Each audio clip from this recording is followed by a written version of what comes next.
Hello everybody and welcome back to another E3 video. We are checking out Dying Light 2. Now, before we start the rest of this, I want to actually let you know, I'm trying to let this know as far as possible. On my Twitter account, if you don't follow me yet, go down into the description and follow me on Twitter. The reason why I'm doing, I'll show you in a second, polls on my Twitter. For example, I asked you guys whether you wanted to see, what was the thing that you enjoyed the most, that you wanted to see most, whether it's Cyberpunk, Anthem, Fallout or whatever. So these polls help me out to decide what I'm gonna focus on first, because with E3 there are dozens and dozens of videos out there of games that I want to check out and you guys maybe want to check out. So I try to find out you guys' preferences and work with that as best as I can. I'm trying to pump out these videos as best as I can. It's hard because there's loads of them, but I'm doing my very best here. Now, Dying Light 2. Let's get into Dying Light 2. Dying Light 1 was, well, it's not really Dying Light 1, it's just normally Dying Light, was actually a game I really enjoyed. I really enjoyed it. It was a zombie game, and I was like, oh, another zombie game. But, it wasn't that special, but it still did something that I liked. It got me scared at some point, especially during the night periods. I was, even with multiplayer, like single player is really scary. Multiplayer can even be scary as well. There were some really horror-ish moments with like a baby zombie and like this really dark flat, like very claustrophobic and like sewers, and it was really well done. Now there was some DLC with that as well, which was good too. I played that, which I liked too. I liked the environment. I mean, the story itself wasn't anything too special, but it was definitely enjoyable for what it was, within, decent enough characters. And I've actually played this game for like 50 or 60 hours in total. I had a blast playing Dying Light. So I didn't expect a Dying Light 2, I'm not going to lie. I'm not complaining so far, but I didn't expect it in the slightest. I didn't know that the story could continue, but obviously, we focused on one city here. There's an entire world to explore depending on what they want to do with the franchise. So I don't know where they're going to go. I don't know what they're going to try to do, but I'm definitely up for finding out. Dying Light 2, the reveal demo on the Microsoft E3, which Microsoft actually, I'm a PlayStation fanboy, but I can admit Microsoft, that was pretty good. What you did was pretty good this day. So, Dying Light 2 reveal demo, let's check it out and let's see what we think. I'd like to hear your comments after the video as well. Let me know. For now though, let's watch this. Here we go. World premiere. Which is really nice. It's not an exclusive, but it's definitely a premiere. There is nothing permanent except change. Paralysis. It's been 15 years since the fall. The city is a corpse, and we are the worms. Is it the same city still? It seems like it. Fighting for every useful piece of land. Maybe? To preserve ourselves from the terrors of the night and the horrors of the day. I know not who can hear my voice. I shall therefore speak a word unto here. Anyone who dares to steal food will be hanged, and their bodies will be exposed. Ah, a lot more grim this time. I like that. Every day we rise from That dust looks to choose amazing. between bad and worse.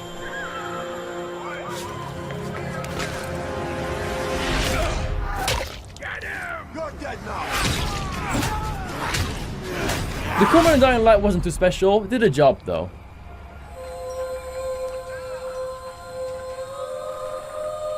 And these choices we This take looks to survive good. will create the world to come. Very grim. I like that. Your choice is your world. You know the drill. Get to the nearest safe house and wait until dawn. Good night. And good luck. Dying Light 2. There we go. Please welcome narrative designer Chris Avellone. I really didn't expect that. It's really cool.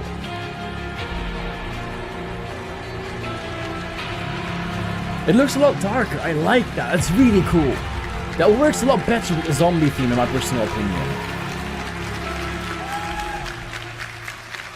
Hi, I'm Chris Avellone, and I'm excited to be working with Techland to create the world of Dying Light 2. Dying Light 2 is everything you'd expect from a bold sequel to the first game. A fluid parkour system with improved natural movement, deep and tactical first-person melee combat, and of course, terrifying nights when the infected emerge from the depths of the city to feed on anyone they can find. At the same time, we invite you to a new vision of the post-apocalypse, a bleak and unforgiving reality that we call the modern Dark Ages. Today, dig it. however, we want to give you a look at one of the impressive new features of Dying Light 2, a technical and narrative advancement for the franchise. Dying Light 2 will be the first in its genre where your choices have genuine consequences in the game itself. From how it looks, Curious about that? how it plays, to the events that occur, everything in the game world can change based on your decisions. The following dig that. demo throws a bit more light on this. I like that.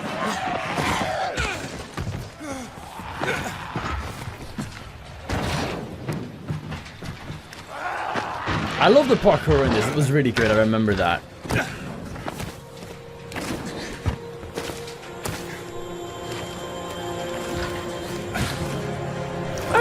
I can see that they may have improved it a little bit.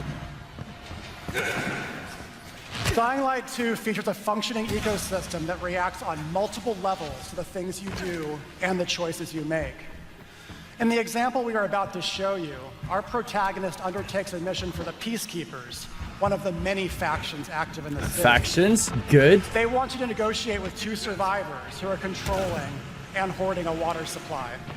You going to insult us with another final offer? Let's say you choose to carry out the Peacekeepers' orders, one way or another.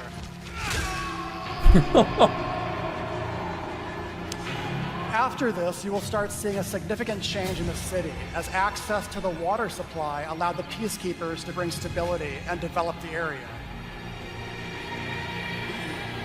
That's nice. There's even running water for the people at street level, and that raises their morale and allows you to replenish your energy on the go.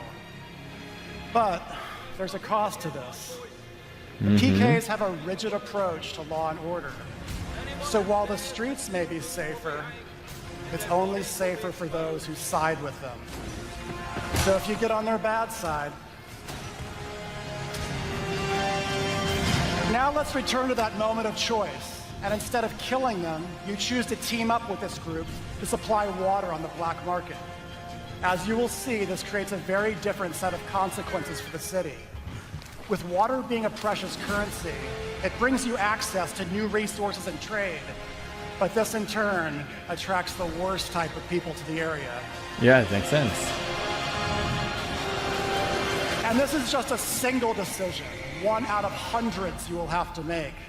But it allows you to carve out your own world. Each player's game experience will be unique. And by the way, this is just what happens in the day. At night, well, things tend to get a lot darker. Oh, God. I love it. This is great. This is really fucking cool. I did not expect this to be that. Wow. Okay, so we clearly have something here that is awesome. Clearly have something to work with. This seems, if they do it in the way that they are doing it right now, that they're saying they're doing it, and the way that this is like marketed right now, this could be a better game than the first one. The first one was enjoyable, as I said. It wasn't anything special, but especially in the current zombie genre as the games come out now, as I said, of Decay 2. It was decent, and it was definitely enjoyable. This, while the gameplay is very similar, of course, as we're talking melee and combat and like parkouring, the choices, the factions, the fact that everything is darker, the fact that you are more like on your own, less of a team spirit because there's different factions and different people with different options, that is really cool. We are also seeing some changes at night. Maybe night is going to be even scarier. That looked scary to me, definitely.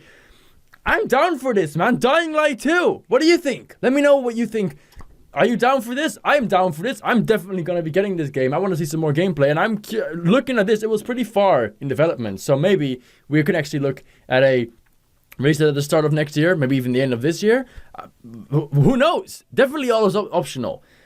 So, let me know what you think in the comments down below. While you're down there, feel free to leave a like and subscribe to the channel for more E3 content. I've been pumping out these videos, guys, so make sure to subscribe and stay tuned because more will come. Go to Twitter and tap into the polls that I'm posting on what we want to see next because I'll upload that as soon as I can after the poll has won or if I see a clear winner. I will post it as soon as I can. So get to Twitter in the description and get voting on those polls.